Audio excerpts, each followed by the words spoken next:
Hello दोस्तों, कैसे हैं आप सब। दोस्तों, इससे पहले हम आपसे बात कर रहे थे भारतीय दंड संहिता और दंड प्रक्रिया संहिता के बारे में हम आपसे चर्चा कर रहे थे। तो हम क्वेश्चन नंबर 60 तक डिस्कस कर चुके थे। अब हम क्वेश्चन नंबर 61 से डिस्कस करेंगे आपसे। क्वेश्चन नंबर 61 है, निम्न में से कौन सा अपराध है जिसकी तैयारी आईपीसी में दंडनीय है। तो पूछा है, निम्न में से कौन सा अपराध है जिसकी तैयारी आईपीसी में दंडनीय है। तो यहाँ पर आपका हो जाएगा भारत सरकार के विरुद्ध युद्ध छेड़ना। ये अपराध जो है आईपीसी के तहत दंडनीय माना गया है और यह आईपीसी की धारा 122 के अंतर्गत आता है। तो इस हिसाब से आपका ऑप्शन नंबर यहाँ पर सी सही हो जाएगा। आईपीसी की 122 धारा के अंतर्गत भारत सरकार के विरुद्ध युद्ध छेड़ना ये आईपीसी के तहत दंडनीय माना गया है। तो यहाँ पर धारा 122 के तहत जो है इसको दंडनीय एक अपराध माना गया है।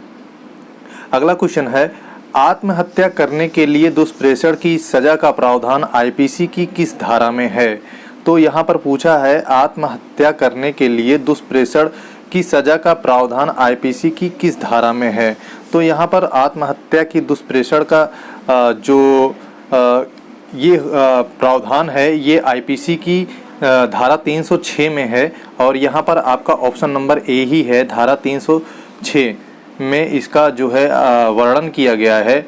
और अगर ये कोई ये अपराध करने की कोशिश कर रहा है तो उसको कम से कम 10 वर्ष की सज़ा हो सकती है या उसको अर्थदंड से भी सज़ा हो सकती है या उसे दोनों से ही जो है उसको दोनों करना पड़ सकता है।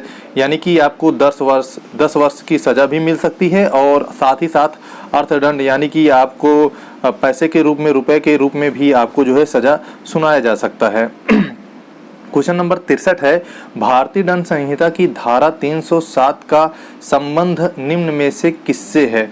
पूछा है 307 का संबंध निम्न में से किससे है। तो यहाँ पर हो जाएगा हत्या का प्रयास। 307 का संबंध हत्या के प्रयास करने से है। और यहाँ पर आपको अगर कोई हत्या करने के लिए या हत्या करने का प्रयास किसी का कर रहा है, अगर वो दोषी पाया गया इसमें, तो उसको 10 वर्ष तक का कारावास इसमें हो सकता है और साथ ही उसको अर्थदंड भी देना पड़ जाएगा। और उसे अगर कुछ परिस्थिति ऐसी होती है जिसमें उसको आजीवन कारावास की भी सज़ा सुनाई जा सकती है। तो यहाँ पर आपका ऑप्शन नंबर सी सही हो जाएगा। हत्या का प्रयास जो है धारा 307 के अंतर्गत आता है और इसमें आपको 10 वर्ष और साथ में अर्थदंड का सज़ा भी प्रावधान है। अगला क्वेश्चन है, आईपीसी की धारा 320 में गहरी चोट या घोर उपाहति में कितने प्रकार के चोटों को सम्मिलित किया गया है। इसमें दोस्तों 8 प्रकार के चोटों को सम्मिलित किया गया है। ऑप्शन यहाँ पर आपका ऑप्शन नंबर डी सही हो जाएगा। 8 प्रकार के चोटों को सम्मिलित किया गया है। क्वेश्चन नंबर 65 है, आईपीसी की किस धारा में विध विरुद्ध जमाव को परिभाषित किया गया है। यहाँ पर पूछा है विध विरुद्ध जमाव को कौन सी धारा में परिभाषित किया गया है। तो यहाँ पर आपका ऑप्शन नंबर ए सही हो जाएगा। धारा 141 में विध विरुद्ध अगर जमाव हो रहा है तो वहाँ पर धारा 141 का प्रावधान है। तो इस हिसाब से आपका ऑप्शन नंबर ए सही हो जाएगा। क्वेश्चन नंबर 66 है, यस वरदराजन बनाम स्टेट का संबंध निम्न में से किससे है। यहाँ पर पूछा है एस वरदराजन बनाम स्टेट संघ का संबंध निम्न में से किससे है। तो यहाँ हो जाएगा धारा 363 ये से संबंधित है। यहाँ पर आपका ऑप्शन नंबर सी सही हो जाएगा। धारा 363 से आपका संबंधित है। एस वरदराजन बनाम स्टेट का संबंध धारा 363 आईपीसी की धारा 363 से संबंधित है। क्वेश्चन नंबर 67 है, भारतीय दंड संहिता की धारा 415 420 का संबंध किससे है। 415 और 420 का संबंध किससे है। तो यहाँ पर आपका संबंध हो जाएगा धोखाधड़ी से ये संबंध है और ऑप्शन नंबर आपका यहाँ पर सी सही हो जाएगा। आप अगर कोई 420 की केस में अगर फंसता है तो वहाँ पर धोखाधड़ी का केस जो है लगाया जाता है उसके ऊपर। क्वेश्चन नंबर अगला है, आईपीसी की धारा 377 किसके विषय में है। पूछा है आईपीसी की धारा 377 किसके विषय में है। यहाँ पर आपका हो जाएगा अप्राकृतिक अपराध। अप्राकृतिक अपराध के रूप में आपका जो है 377 इसके विषय में वर्णित करता है। यहाँ पर आपका ऑप्शन नंबर सी हो जाएगा। यहाँ पर आप अगर अप्राकृतिक अपराध जो है यहाँ पर यौन संबंध से आप यहाँ पर आप इसको जोड़ सकते हैं, क्योंकि ये अप्राकृतिक अपराध जो है यौन संबंध से ये रिलेटेड है। और ये ऐसा करते हुए अगर कोई पाया गया तो उसको 10 वर्ष का कारावास या उसको आजीवन कारावास के प्रावधान से जो है उसको दंडित किया जा सकता है। और दोस्तों यहाँ पर हम आपको ये बता दें कि नवतेज सिंह जौहर बनाम भारत सरकार, ये जो है एक वाद था जिसमें जो है यहाँ पर उच्चतम न्यायालय ने धारा 377 को यहाँ पर रद्द कर दिया था। यहाँ पर आप ये याद रखिएगा, नवतेज सिंह जौहर बनाम भारत संघ में 2018 में सुप्रीम कोर्ट मामले में जो है ये उच्चतम न्यायालय ने धारा 377 को रद्द कर दिया गया था। तो यहाँ पर आपका ऑप्शन नंबर सी सही हो जाएगा। क्वेश्चन नंबर 69 है, रामू सोहन के घर में खिड़की से घुसता है। रामू ने निम्न में से कौन सा अपराध किया है? तो यहाँ पर आपका हो जाएगा सेंधमारी का अपराध किया गया है। यहाँ पर रामू अगर कोई व्यक्ति अगर किसी व्यक्ति के घर में अगर वो चोरी छुपे घुस रहा है तो वहाँ पर हो जाएगा सेंधमारी का जो है वो अपराध किया है। और ये सेंधमारी जो है 445 के अंतर्गत आता है। ऑप्शन नंबर यहाँ पर आपका सी हो जाएगा सही। ये धारा 445 के तहत आता है। आईपीसी की धारा 445 के अंतर्गत इसका वर्णन किया गया है। क्वेश्चन नंबर 70 है, निम्न में से किसको गिरफ्तार होने से बचने की दशा में पुलिस को मृत्यु कारित करने तक का अधिकार प्राप्त है? पूछा है निम्न में से किसको गिरफ्तार होने से बचने की दशा में पुलिस को मृत्यु कारित करने तक का अधिकार प्राप्त है? तो यहाँ पर आपका हो जाएगा मृत्यु दंड से दंडनीय अपराध की दशा में एक हो जाएगा, और दूसरा हो जाएगा आजीवन कारावास से दंडनीय अपराध की दशा में हो जाएगा। यानी कि यहाँ पर ए और बी आपका दोनों हो जाएगा। तो इस हिसाब से आपका ऑप्शन नंबर सी सही हो जाएगा। और ये है भारतीय दंड संहिता की धारा 46 में ये बताया गया है कि अगर कोई पुलिस अधिकारी को गिरफ्तार करने से बच रहे अभियुक्त जो मृत्युदंड या आजीवन कारावास से दंडनीय अपराध का दोषी है तो उसे मृत्यु कारणित करने का अधिकार रहता है। तो यहाँ पर आपका ऑप्शन नंबर सी सही हो जाएगा। ए और बी दो के दो दोनों सही हो जाएंगे। अगला क्वेश्चन है, निम्न में से किस केस में अस्वस्थ मन का बचाव के रूप में होने का सिद्धांत प्रतिपादित किया गया है? यहाँ पर आपका हो जाएगा मैकनाटन केस हो जाएगा। ऑप्शन नंबर ए हो जाएगा मैकनाटन केस हो जाएगा। मैकनाटन केस में ये बताया गया है कि अस्वस्थ मन का बचाव के रूप में होने का सिद्धांत इसमें प्रतिपादित किया गया है। तो यहाँ पर आपका हो जाएगा मैकनाटन केस। तो इस हिसाब से आपका ऑप्शन नंबर ए सही हो जाएगा।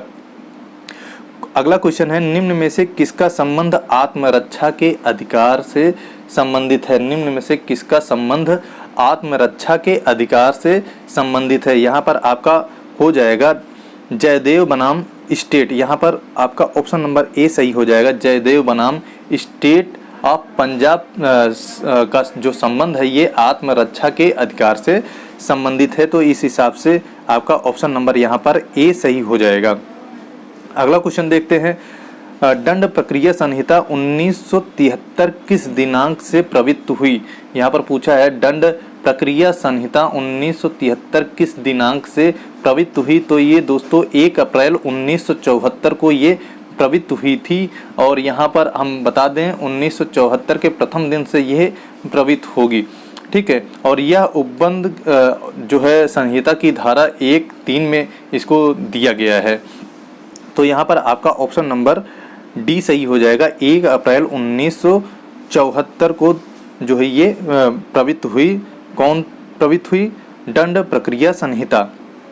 अगला क्वेश्चन है, जमानती अपराध कौन से हैं? यहाँ पर पूछा है जमानती अपराध कौन से हैं? तो यहाँ पर आपका हो जाएगा दंड प्रक्रिया संहिता की प्रथम अनुसूची में जिसमें जमानती अपराध का उल्लेख किया गया है, इसी में से है ये। आपका ऑप्शन नंबर यहाँ पर ए सही हो जाएगा। दंड प्रक्रिया की प्रथम अनुसूची में जिसमें जमानती अपराध का उल्लेख किया गया है, ये इस हिसाब से हो जाएगा। और इसको यहाँ पर धारा ये दंड प्रक्रिया संहिता की धारा 2 का में इसको वर्णित किया गया है। अगला क्वेश्चन है, क्वेश्चन नंबर 75 है, दंड प्रक्रिया संहिता की धारा 2C क्या परिभाषित करती है? 2C क्या परिभाषित करती है? ये संज्ञेय अपराध को परिभाषित करती है। धारा 2C संज्ञेय अपराध को ये परिभाषित करती है। अगर कोई अपराध अगर पता है तो ये धारा 2C के अंतर्गत आएगा, दंड प्रक्रिया संहिता 1973 के अंतर्गत। क्वेश्चन नंबर 76 है, दंड प्रक्रिया संहिता के अंतर्गत जांच की जाती है। जांच की जाती है, किसके द्वारा जांच की जाती है? ये या तो मजिस्ट्रेट द्वारा होगा या तो न्यायालय द्वारा इसका जांच होता है। आपका ऑप्शन नंबर डी सही हो जाएगा। ठीक है, यहाँ पर मजिस्ट्रेट द्वारा अगर जांच की जाती है तो ये धारा 202(6) में इसका वर्णन किया गया है। और यहाँ पर हम आपको ये भी बता दें कि जांच मजिस्ट्रेट या न्यायालय द्वारा की जाती है। ठीक है, और इसका जो वर्णन है धारा 2(6) में इसका प्रयोग किया गया है। ठीक है, आप इसको याद रखिएगा, धारा 2(6) में इसका वर्णन किया गया है। तो आपका यहाँ पर आपका ऑप्शन नंबर डी सही हो जाएगा। क्वेश्चन नंबर 77 है, असंज्ञेय अपराध से अभिप्रेत है ऐसा अपराध जिसमें क्वेश्चन है, असंज्ञेय अपराध से अभिप्रेत है ऐसा अपराध जिसमें एक पुलिस अधिकारी बिना वारंट के गिरफ्तारी नहीं कर सकता। और ये दंड प्रक्रिया संहिता 1973 की धारा 2(ठ) में इसका वर्णन किया गया है। असंज्ञेय अपराध जो है, यहाँ पर आपका ऑप्शन नंबर ए सही हो जाएगा। एक पुलिस अधिकारी बिना वारंट के गिरफ्तार नहीं कर सकता और ये असंज्ञेय अपराध दंड प्रक्रिया संहिता की 1973 की धारा 2(ठ) में इसका वर्णन किया गया है। तो यहाँ पर आपका ऑप्शन नंबर ए सही हो जाएगा।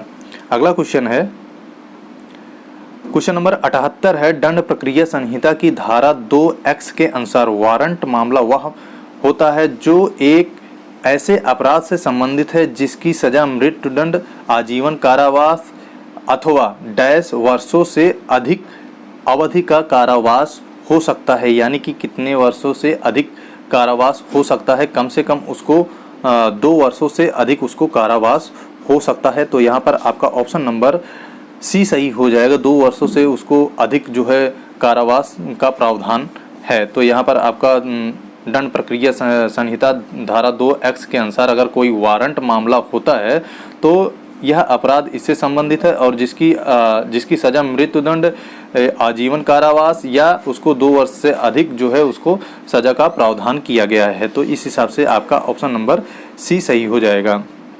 अगला क्वेश्चन है, एक मुख्य न्यायिक दंडाधिकारी दंडादेश दे सकता है। यानी कि पूछा है, एक मुख्य न्यायिक दंडाधिकारी दंडादेश दे सकता है कितने वर्षों तक? 7 वर्ष तक। उस आप यहाँ पर ऑप्शन नंबर आपका सी सही हो जाएगा। 7 वर्ष की अवधि के लिए कारावास या जुर्माने से जो किसी भी राज्य तक हो सकता है या उसको दोनों से वो दंडित कर सकता है। यानी कि 7 वर्ष तक, 7 वर्ष से अधिक वो दंडित नहीं किया जाना चाहिए। 7 वर्ष तक ही मैक्सिमम दंडित करेगा और साथ में उसको जो है जुर्माने से भी दंडित करेगा या दोनों में से कोई एक कर सकता है या दो के दोनों कर सकता है। तो यहाँ पर आपका ऑप्शन नंबर सी सही हो जाएगा। इस हिसाब से एक मुख्य न्यायिक दंडाधिकारी दंडादेश सिर्फ और सिर्फ 7 वर्ष के लिए ही दंड सुना सकता है। और ये दोस्तों 1973 जो भारतीय प्रक्रिया संहिता है, ये धारा 29 की उपधारा 1 के अनुसार इसमें जो है वर्णन किया गया है। क्वेश्चन नंबर 80 है, कोई भी न्यायिक मजिस्ट्रेट प्रथम वर्ग में निम्न में से किस सजा को पारित करने के लिए अधिकृत होता है? तो यहाँ पर पूछा है, कोई भी न्यायिक मजिस्ट्रेट प्रथम वर्ग निम्न में से किस सजा को पारित करने के लिए अधिकृत होता है? तो यहाँ पर आपका ऑप्शन नंबर सी हो जाएगी, ऐसी अवधि के लिए कारावास जो 3 वर्ष तक हो। यानी कि 3 वर्ष से अधिक नहीं होना चाहिए।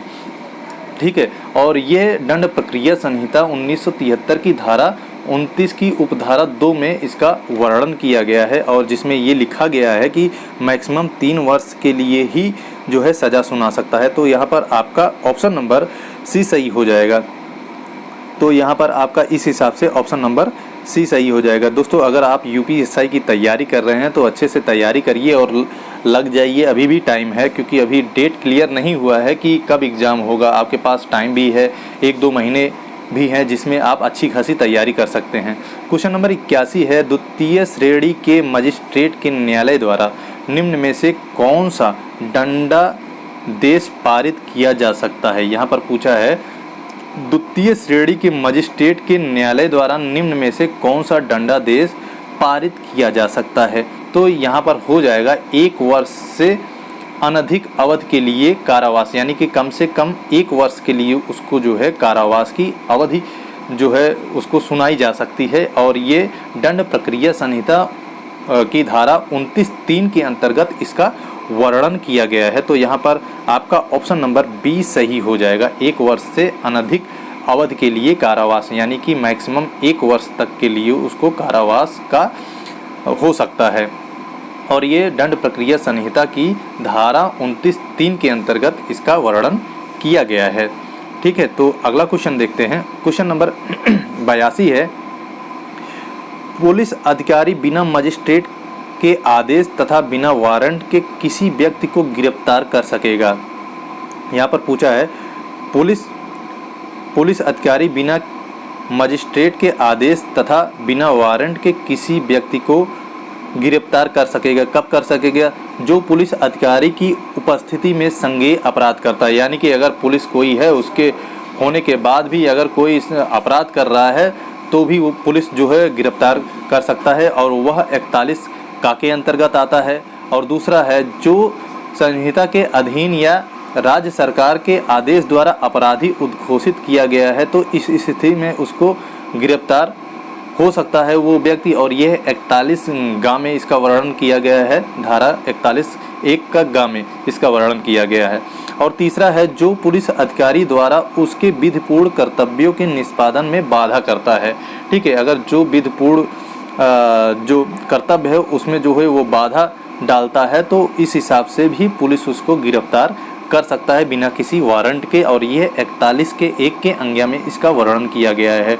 और जो पुलिस अधिकारी बिना किसी आदेश तथा बिना किसी वारंट के जो गिरफ्तार करता है, इसका जो उल्लेख हुआ है ये धारा 41 में इसका वर्णन किया गया है। तो यहाँ पर 3 के तीनों सही हो जाएंगे। पहला भी सही हो जाएगा, दूसरा भी सही हो जाएगा और तीसरा भी सही हो जाएगा।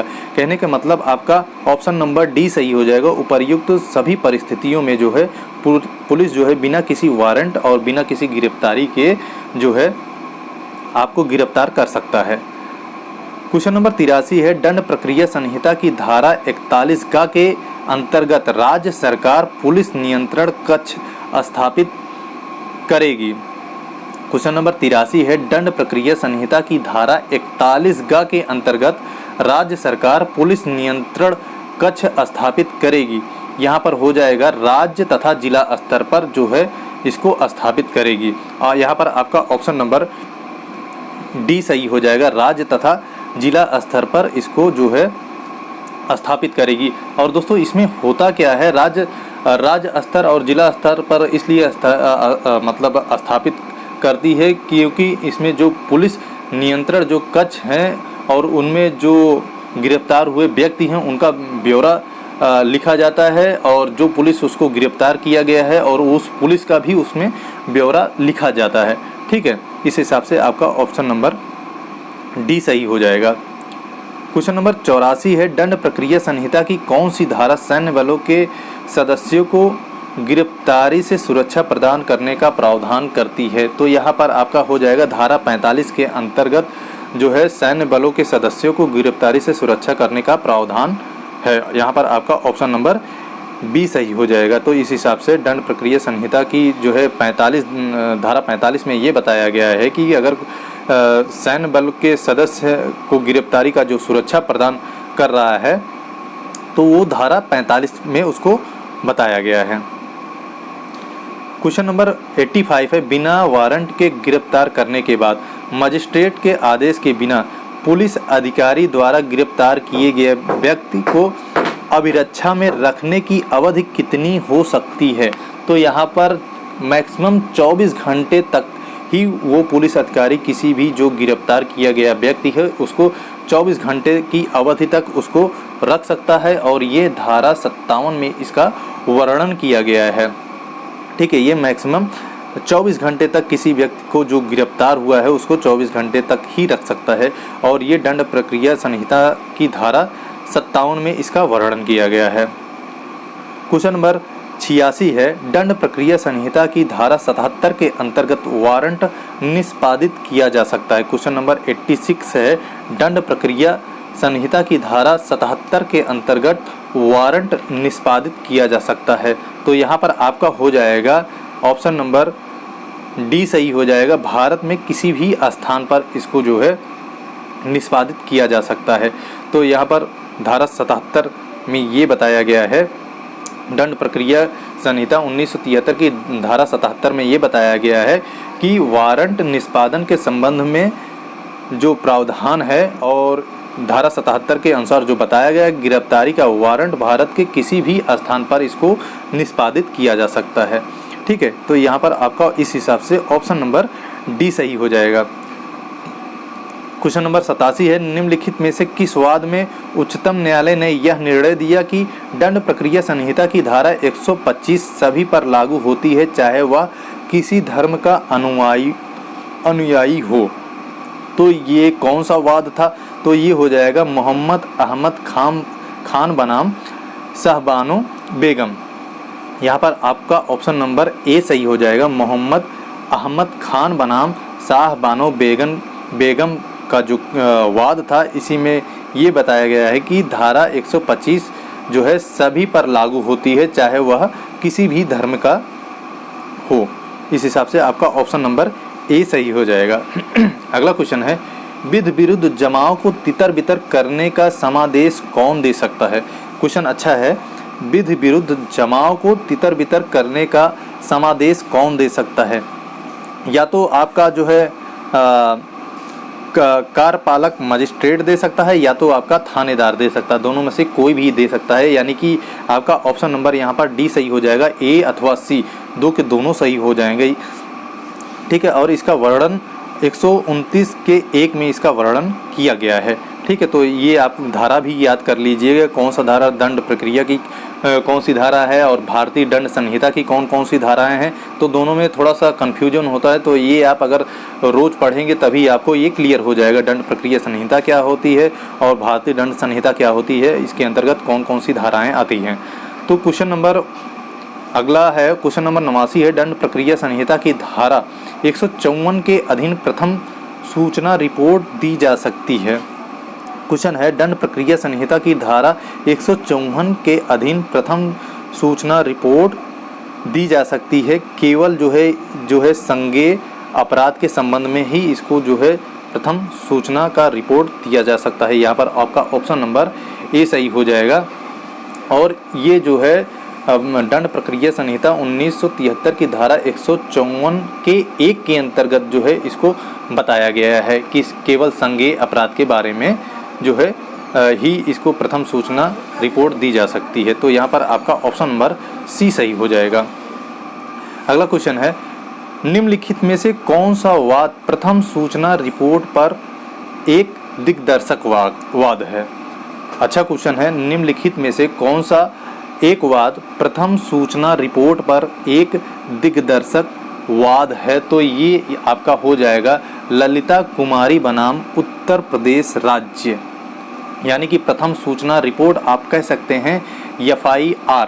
ठीक है, ललिता कुमारी बनाम उत्तर प्रदेश राज्य में जो है इस बात का वर्णन किया गया है, और यह जो है दंड प्रक्रिया संहिता की धारा 154 के अंतर्गत ये आता है। ठीक है, तो यहाँ पर आपका ऑप्शन नंबर ए सही हो जाएगा, ललिता कुमारी बनाम उत्तर प्रदेश राज्य, और ये धारा 154 के अंतर्गत आता है। तो यहाँ पर आपका ऑप्शन नंबर ए सही हो जाएगा। क्वेश्चन नंबर 91 है, दंड प्रक्रिया संहिता 1973 के अंतर्गत बलात्कार की पीड़िता द्वारा बलात्कार की सूचना देने पर कौन लेखबद्ध करेगा? यानी कि पूछा है, अगर बलात्कार की जो पीड़िता है द्वारा जो है बलात्कार की अगर सूचना दे रही है तो उसको कौन लेखबद्ध करेगा? तो यहाँ पर हो जाएगा महिला पुलिस अधिकारी या कोई महिला अधिकारी ही इसको लेखबद्ध कर सकता है। तो यहाँ पर आपका ऑप्शन नंबर डी सही हो जाएगा। और ये दंड प्रक्रिया संहिता की धारा 157 में इसका वर्णन किया गया है। ठीक है, 157 में ही इसका वर्णन किया गया है। तो ये आपका ऑप्शन नंबर डी सही हो जाएगा। क्वेश्चन नंबर 92 है, अग्रिम जमानत के लिए आवेदन किया जा सकता है। पूछा है अग्रिम जमानत के लिए आवेदन किया जा सकता है, कहाँ आवेदन किया जा सकता है? एक तो हो जाएगा उच्च न्यायालय के समक्ष और दूसरा हो जाएगा सत्र न्यायालय के समक्ष। यानी कि आपका ऑप्शन नंबर डी सही हो जाएगा। बी और सी दोनों सही हो जाएंगे। और दोस्तों ये धारा 438 के अंतर्गत इसका वर्णन किया गया है। और लेकिन अगर हम बात करें 1 मई 1976 से जो है उत्तर प्रदेश में जो है अग्रिम जमानत का जो प्रावधान था उसको समाप्त कर दिया गया था। लेकिन जो है 6 जून 2019 को इसको पुनः लागू कर दिया गया था। अगर समाप्त करने की बात करें उत्तर प्रदेश में जो है 1 मई 1976 में इसको जो है समाप्त कर दिया गया था अग्रिम जमानत को। लेकिन इसको दोबारा लागू कर दिया गया था 6 जून 2019 को इसको पुनः लागू कर दिया गया था। तो ये आपका ऑप्शन नंबर डी सही हो जाएगा। बी और सी दोनों सही हो जाएंगे। क्वेश्चन नंबर 93 है, दंड प्रक्रिया संहिता की धारा 154 के अधीन प्रथम सूचना रिपोर्ट संबंधित है। पूछा है दंड प्रक्रिया संहिता की धारा 154 के अधीन प्रथम सूचना रिपोर्ट संबंधित है। यहाँ पर प्रथम सूचना रिपोर्ट सिर्फ जो है केवल संज्ञेय अपराध से संबंधित है, जो कि धारा 154 के अंतर्गत आता है। अगर वहीं असंज्ञेय अपराध के बारे में बात करें, अब कौन सी धारा से ये रिलेटेड है? असंज्ञेय अपराध यहाँ पर आपका हो जाएगा धारा 155 के अंतर्गत आ जाएगा। धारा 155 के अंतर्गत असंज्ञेय अपराध आ जाएगा ये। और धारा 154 के अंतर्गत आपका हो जाएगा केवल संज्ञेय अपराध ही संबंधित है। तो यहाँ पर आपका ऑप्शन नंबर बी सही हो जाएगा। 93 का आपका ऑप्शन नंबर बी सही हो जाएगा। ठीक है, क्वेश्चन नंबर अगला देखते हैं। दंड प्रक्रिया संहिता की धारा 2C या 2G निम्न में से क्या परिभाषित करता है? पूछा है धारा 2C या आप बोल सकते हैं हिंदी में धारा 2G निम्न में से क्या परिभाषित करता है? यानी कि आपको यहाँ पर संज्ञेय अपराध ये जो है परिभाषित करता है। ये आपका ऑप्शन नंबर सी सही हो जाएगा। संज्ञेय अपराध जो है आपका ये परिभाषित करता है। धारा 2C आपको संज्ञेय अपराध परिभाषित करता है। अगला क्वेश्चन है, दंड प्रक्रिया संहिता की धारा 2H या 2J निम्न में से क्या परिभाषित करता है? 2H या 2J निम्न में से क्या परिभाषित करता है?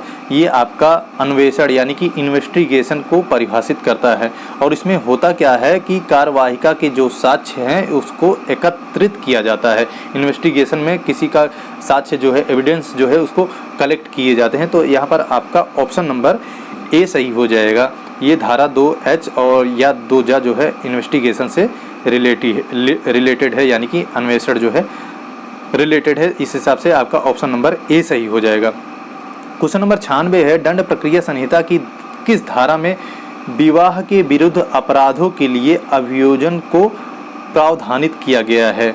पूछा है दंड प्रक्रिया संहिता की किस धारा में विवाह के विरुद्ध अपराधों के लिए अभियोजन को प्रावधानित किया गया है? तो यहाँ पर आपका हो जाएगा कौन सी धारा में इसको प्रावधानित किया गया है? धारा 198 में इसको प्रावधानित किया गया है। आपका ऑप्शन नंबर डी सही हो जाएगा। ऑप्शन नंबर डी में यही लिखा गया है, धारा 198 में यही लिखा गया है कि विवाह में विरुद्ध अपराधों के लिए अभियोजन को प्रावधानित किया गया है। तो यहाँ पर आपका ऑप्शन नंबर डी सही हो जाएगा, धारा 198। अगला क्वेश्चन है, दंड प्रक्रिया संहिता की किस धारा में यह प्रावधानित किया गया है कि पुलिस अधिकारी से अन्वेषण के दौरान किया गया कोई कथन यदि लेखबद्ध किया जाता है तो वह कथन करने वाले व्यक्ति द्वारा हस्ताक्षरित नहीं किया जाएगा? क्वेश्चन है, दंड प्रक्रिया संहिता की किस धारा में यह प्रावधानित किया गया है कि पुलिस अधिकारी से अन्वेषण के दौरान किया गया कोई कथन यदि लेखबद्ध किया जाता है तो वह कथन करने वाले व्यक्ति द्वारा हस्ताक्षरित नहीं किया जाएगा? ये कौन सी धारा में इसका वर्णन किया गया है? तो ये हो जाएगा धारा 62 में इसका वर्णन किया गया है। 162 में इसका वर्णन किया गया है। यहाँ पर आपका ऑप्शन नंबर बी सही हो जाएगा। ठीक है, तो यहाँ पर धारा 162 में इसका वर्णन किया गया है। तो आपको हम बता दें, दंड प्रक्रिया संहिता की जो धारा 162(1) में है, इसमें यही कहा गया है कि कोई अगर पुलिस अधिकारी से अन्वेषण के दौरान कोई अगर कथन यदि लिखा जाता है तो कथन जो कथन करने वाले व्यक्ति द्वारा उसके ऊपर हस्ताक्षरित यानी कि वो नहीं कर सकता है। तो यहाँ पर आपका ऑप्शन नंबर बी सही हो जाएगा। अगला क्वेश्चन है, निम्न में से सत्य कथन चुनने के लिए आपको बताया है। तो पहला है, संज्ञेय अपराध एक ऐसा अपराध अभिप्रेत है जिसमें पुलिस अधिकारी बिना वारंट के गिरफ्तार कर सकता है। ये सही है। अगर पुलिस अधिकारी के जो है जानकारी में है कि ये जो है अपराध किया है तो वो बिना किसी वारंट के उसको गिरफ्तार कर सकता है, और ये दंड प्रक्रिया संहिता की धारा 2 के अंतर्गत आता है। और अगला है, उच्च न्यायालय से अभिप्रेत है कि राज्य के संबंध में उस राज्य का उच्च न्यायालय। ठीक है, ये भी सही है।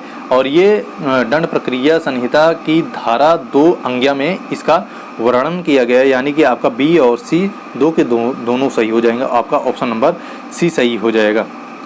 ठीक है।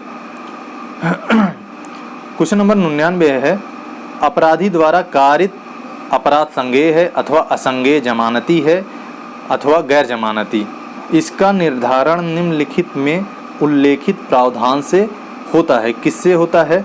ये आपका हो जाएगा ऑप्शन नंबर डी, दंड प्रक्रिया संहिता से आपका होता है। ठीक है, अगर अपराधी द्वारा कारित कोई अपराध संज्ञेय है अथवा असंज्ञेय है या जमानती है अथवा गैर जमानती है तो इसका निर्धारण केवल दंड प्रक्रिया संहिता में ही इसका वर्णन किया गया है। तो यहाँ पर आपका ऑप्शन नंबर डी सही हो जाएगा। क्वेश्चन नंबर 100 है, दंड प्रक्रिया की संहिता धारा 125(1) घ के अंतर्गत निम्न में से कौन अपने माता पिता के भरण पोषण का जिम्मेदार है? यदि माता पिता स्वयं अपना भरण पोषण करने में सक्षम नहीं है तो यहाँ पर हो जाएगा पुत्र और पुत्री दोनों ही जो है उनको जो है भरण पोषण के जिम्मेदार होंगे, और ये धारा 125(1) के घ में लिखा गया है। तो यहाँ पर आपका ऑप्शन नंबर डी सही हो जाएगा। तो यहाँ पर आपका ऑप्शन नंबर डी सही हो जाए, सी सही हो जाएगा। इस हिसाब से पुत्र और पुत्री दोनों का जिम्मेदारी यही बनता है कि अगर माता पिता स्वयं जो है अपना भरण पोषण करने में सक्षम नहीं है तो पुत्र और पुत्री ही उनका भरण पोषण करेंगे। क्वेश्चन नंबर अगला है, एक फरार अपराधी वह होता है जो, ठीक है, एक फरार अपराधी वह होता है जो जिसके विरुद्ध धारा 82 CRPC के अंतर्गत उद्घोषणा जारी हो चुकी हो। ठीक है, अगर कोई फरार व्यक्ति है, अगर उसके विरुद्ध जो है धारा 82 का CRPC के अंतर्गत उद्घोषणा हो चुकी है तो यानी कि उसको फरार व्यक्ति समझा जाएगा। तो यहाँ पर आपका ऑप्शन नंबर डी सही हो जाएगा। तो ठीक है, इस हिसाब से आपका ऑप्शन नंबर डी सही हो जाएगा। अगला क्वेश्चन है, लोक अभियोजक निम्न में से किसके अधीन कार्य करता है? लोक अभियोजक निम्न में से किसके अधीन कार्य करता है? तो ये जिला मजिस्ट्रेट के अधीन ये कार्य करता है। तो यहाँ पर आपका ऑप्शन नंबर बी सही हो जाएगा, जिला मजिस्ट्रेट के अधीन ये कार्य करता है। तो दोस्तों, वीडियो अगर पसंद आ रही है तो वीडियो को लाइक और शेयर ज़रूर करिएगा। अगर जो भी दोस्त हमारे इस चैनल पे नए हैं तो चैनल को ज़रूर से ज़रूर सब्सक्राइब करिए। ठीक है, क्वेश्चन नंबर अगला है, जमानती अपराध में यदि अभियुक्त द्वारा जमानत पेश की जाती है। ठीक है, क्वेश्चन है, जमानती अपराध में यदि अभियुक्त द्वारा जमानत पेश की जाती है तो थाना प्रभारी उसे जमानत पर मुक्त कर देगा। ठीक है, यहाँ पर अगर कोई जमानत का जमानत का अगर कोई कागज़ लाया है तो थाना प्रभारी उसे जमानत पर मुक्त कर देता है। तो यहाँ पर आपका ऑप्शन नंबर ए सही हो जाएगा।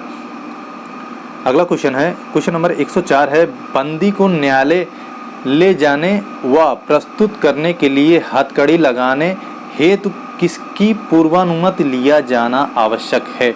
तो यहाँ पर हो जाएगा न्यायालय की जो है पूर्वानुमति, सबसे पहले न्यायालय की जो है अनुमति लेना अनिवार्य है। ऐसे किसी को हथकड़ी लगाना उसका जो है अमानवीय, उसके साथ अमानवीय समझ लीजिए बर्ताव करना होता है। अगर आपको हथकड़ी लगाना है, सबसे पहले जो है न्यायालय की अनुमति लेना जरूरी है। इस हिसाब से आपका ऑप्शन नंबर डी सही हो जाएगा इसमें। क्वेश्चन नंबर 105 है, संक्षिप्त विचारण में कितनी अवधि के लिए कारावास की सजा दी जा सकती है? पूछा है संक्षिप्त विचारण में कितनी अवधि के लिए अधिकतम कारावास की सजा दी जा सकती है? तो यहाँ पर अधिकतम 3 माह तक ही उसको सजा दी जा सकती है, 3 माह से उसको अधिक सजा नहीं दी जा सकती है। आपका यहाँ पर ऑप्शन नंबर ए सही हो जाएगा। और ये दंड प्रक्रिया संहिता की जो है धारा 262 के 2 में इसका वर्णन किया गया है। ये 262 में ये लिखा गया है कि संक्षिप्त विचारण में 3 माह तक की अवधि के लिए किसी को कारावास की सजा दिया जा सकता है, उससे अधिक उसको कारावास की सजा नहीं सुनाया जा सकता है। क्वेश्चन नंबर अगला है, जीडी तथा सीडी के प्रत्येक पृष्ठ पर किसके कार्यालय की मुहर लगी होती है? जीडी तथा सीडी के प्रत्येक पृष्ठ पर किसके कार्यालय की मुहर लगी होती है? जीडी मतलब जनरल डायरी और सीडी मतलब केस डायरी पर किसकी मुहर लगी होती है? तो यहाँ पर हो जाएगा आपका ऑप्शन नंबर ए, पुलिस अधीक्षक की ही मुहर लगी होती है। तो यहाँ पर अगर आपको जनरल डायरी और केस डायरी के बारे में पूछा जाए कि प्रत्येक पृष्ठ पर किसके कार्यालय की मुहर लगी होती है, तो यहाँ पर आपका हो जाएगा पुलिस अधीक्षक की ही मुहर लगी होती है। तो इस हिसाब से आपका ऑप्शन नंबर ए सही हो जाएगा। तो दोस्तों यहाँ पर आपका समाप्त होता है भारतीय दंड प्रक्रिया और जो है भारतीय दंड संहिता और जो है दंड प्रक्रिया संहिता। तो दोस्तों उम्मीद करते हैं दोस्तों आपको ये वीडियो पसंद आया होगा। अगर दोस्तों पसंद आया है तो वीडियो को लाइक और शेयर करना मत भूलिएगा, और अगर आप नए हैं चैनल पे तो चैनल को सब्सक्राइब करना मत भूलिएगा। तो दोस्तों मिलते हैं अगले वीडियो में, तब तक के लिए धन्यवाद और जय हिंद।